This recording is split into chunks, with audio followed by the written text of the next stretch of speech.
പ്രിയമുള്ളവരെ, വചനജ്വാല 1663 ദിനത്തിലേക്ക് പ്രവേശിക്കുന്ന ഇന്ന് മാർച്ച് 21 ശനിയാഴ്ച എല്ലാവർക്കും ഏറ്റവും നല്ല ഒരു സുപ്രഭാതം ആശംസിക്കുന്നു.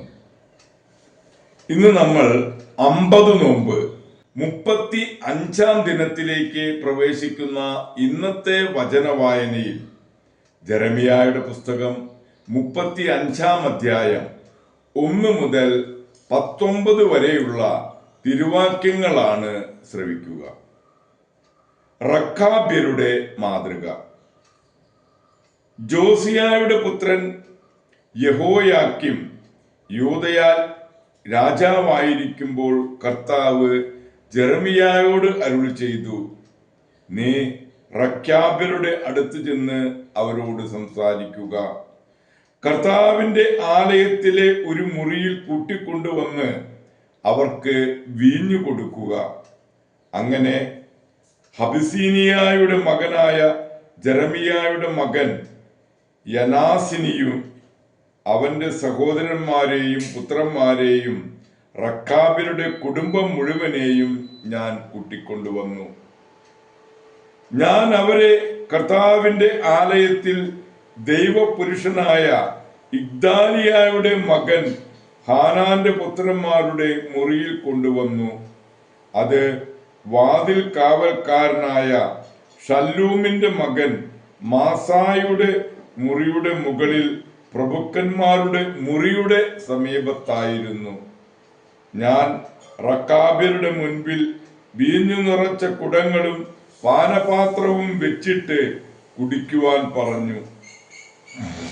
എന്നാൽ അവർ പറഞ്ഞു, ഞങ്ങൾ വീഞ്ഞ് കുടിക്കുകയില്ല. എന്തെന്നാൽ റഖാബിന്റെ മകനും ഞങ്ങളുടെ പിതാവുമായ യോനാദാബ് ഞങ്ങളോട് കൽപ്പിച്ചിട്ടുണ്ട്, നിങ്ങളും നിങ്ങളുടെ സന്തതികളും ഒരിക്കലും വീഞ്ഞ് കുടിക്കരുത്. നിങ്ങൾ വീട് പണിയരുത്, വിത്ത് വിതയ്ക്കുകയോ മുന്തിരിത്തോട്ടം നട്ടു വളർത്തുകയോ കൈവശം വയ്ക്കുകയോ ചെയ്യരുത്. ജീവിതകാലം മുഴുവൻ നിങ്ങൾ കൂടാരങ്ങളിൽ വസിക്കണം. അങ്ങനെ ചെയ്താൽ നിങ്ങൾ വിദേശികളെ പോലെ പാർക്കുന്ന നാട്ടിൽ ദീർഘനാൾ നിങ്ങൾക്ക് വസിക്കുവാൻ കഴിയും. റഖാബിന്റെ പുത്രനും ഞങ്ങളുടെ പിതാവുമായ യോനാദാബ് നൽകിയ കൽപ്പന ഞങ്ങൾ ലംഘിച്ചിട്ടില്ല. ഞങ്ങളുടെ ഭാര്യമാരും ഞങ്ങളും പുത്രന്മാരും പുത്രികളും ജീവിതത്തിൽ ഒരിക്കലും വീഞ്ഞു കുടിക്കുകയില്ല. വസിക്കാൻ നിങ്ങൾ വീട് പണിയുകയില്ല. ഞങ്ങളുടെ പിതാവ് യോനാദാബ് കൽപ്പിച്ച എല്ലാ കാര്യങ്ങളും ഞങ്ങൾ അനുവർത്തിക്കുന്നു. എന്നാൽ ബാബിലോൺ രാജാവായ നബുക്കദ്നേസർ ദേശം ആക്രമിച്ചപ്പോൾ കൽദായരുടെയും സിറിയക്കാരുടെയും സൈന്യത്തെ ഭയന്ന് ജെറൂസലേമിലേക്ക് പോരാൻ ഞങ്ങൾ തീരുമാനിച്ചു. അങ്ങനെയാണ് ഞങ്ങൾ ഇവിടെ എത്തിയത്. അപ്പോൾ ജെറമിയാക്ക് കർത്താവിന്റെ അരുളപ്പാടുണ്ടായി.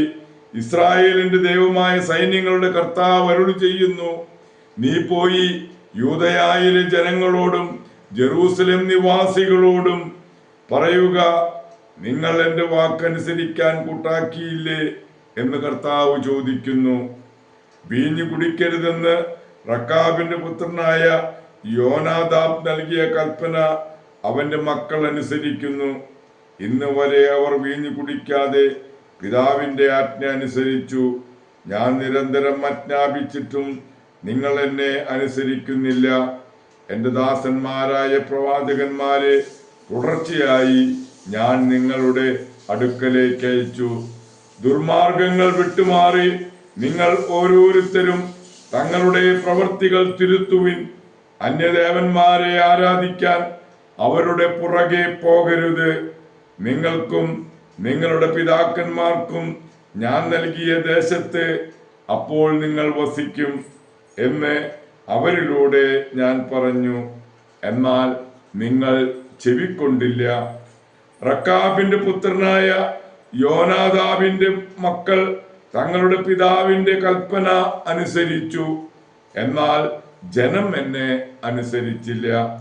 അതുകൊണ്ട് ഇസ്രായേലിന്റെ ദൈവമായ സൈന്യങ്ങളുടെ കർത്താവ് അരുളി ചെയ്യുന്നു, ഇതാ യൂദായ്ക്കും ജെറൂസലേം നിവാസികൾക്കും എതിരായി പ്രഖ്യാപിച്ച എല്ലാ അനർത്ഥങ്ങളും ഞാൻ അവരുടെ മേൽ വരുത്തും. എന്തെന്നാൽ ഞാൻ അവരോട് സംസാരിച്ചു, അവർ ശ്രവിച്ചില്ല. ഞാൻ അവരെ വിളിച്ചു, അവർ വിളി കേട്ടില്ല. ജെറമിയ റക്കാബിനോട് പറഞ്ഞു, കർത്താവ് അരുളി ചെയ്യുന്നു, നിങ്ങൾ നിങ്ങളുടെ പിതാവായ യോനാദാബിന്റെ കൽപ്പന അനുസരിക്കുകയും നിയമങ്ങൾ അനുഷ്ഠിക്കുകയും ചെയ്തു. അവർ ആജ്ഞാപിച്ചതെല്ലാം നിങ്ങൾ പ്രവർത്തിച്ചു.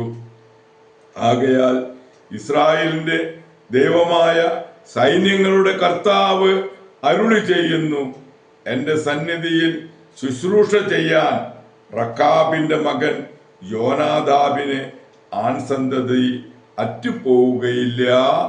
ദൈവത്തിന്റെ തിരുവചനമാണ് നാം ശ്രവിച്ചത്. പ്രിയമുള്ളവരെ, ആഗോള കത്തോലിക്ക സഭയിൽ ഇന്ന് വിശുദ്ധ സെറാഫിയോണെ അനുസ്മരിക്കുന്ന പൊൻസുദിനം. ഒരുപാട് രാജ്യങ്ങളിൽ യാത്ര ചെയ്തിട്ടുണ്ടെങ്കിലും ദാരിദ്ര്യവും ആശാനിഗ്രഹവും ഏകാന്തതയും ഒരു വ്യത്യാസവും കൂടാതെ അനുഷ്ഠിച്ചിരുന്നു.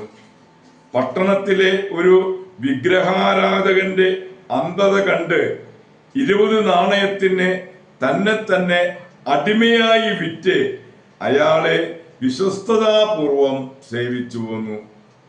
യജമാനൻ മാനസാന്തരപ്പെട്ടപ്പോൾ അതേ നാണയം തിരികെ നൽകി സ്വതന്ത്രനായി. വാങ്ങാൻ കൂട്ടാക്കിയില്ലെങ്കിലും നിർബന്ധിച്ചു കൊടുത്തു. വീണ്ടും ഒരു വിധവയ്ക്ക് വേണ്ടി അടിമയായി. ആത്മീയമായി സേവനം കണ്ട് സ്വാതന്ത്ര്യം നേടി. യജമാനൻ ഒരു കുപ്പായവും ഒരു മേലങ്കിയും ഒരു സുവിശേഷവും സമ്മാനമായി നൽകി. കുപ്പായവും മേലങ്കിയും ദരിദ്രർക്ക് കൊടുത്തു. വീണ്ടും പലരെയും മാനസാന്തരപ്പെടുത്തി.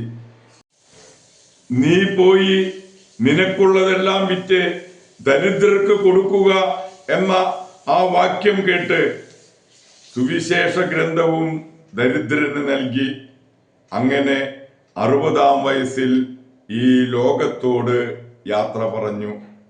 പ്രിയമുള്ളവരെ, ഇന്നു തന്നെ ഒരു സ്വിസ് കർഷകന്റെ മകനായ നിക്കോളോസ് വോൺ ഫ്ലൂവിനെയും അനുസ്മരിക്കുന്ന ദിവസം കൂടെയാണ്. വിശുദ്ധ സെറാഫിയാന്റെയും വിശുദ്ധ നിക്കോളോസ് വോൺ ഫ്ലൂവിന്റെയും മാധ്യസ്ഥം യാചിച്ച് ഇന്നത്തെ ഈ നല്ല ദിവസത്തിലേക്ക് നമുക്ക് പ്രവേശിക്കാം. എല്ലാവർക്കും നല്ല ഒരു ശനിയാഴ്ച ദിവസം ആശംസിക്കുന്നു. ദൈവം നമ്മെ ഓരോരുത്തരെയും സമൃദ്ധമായി അനുഗ്രഹിക്കട്ടെ.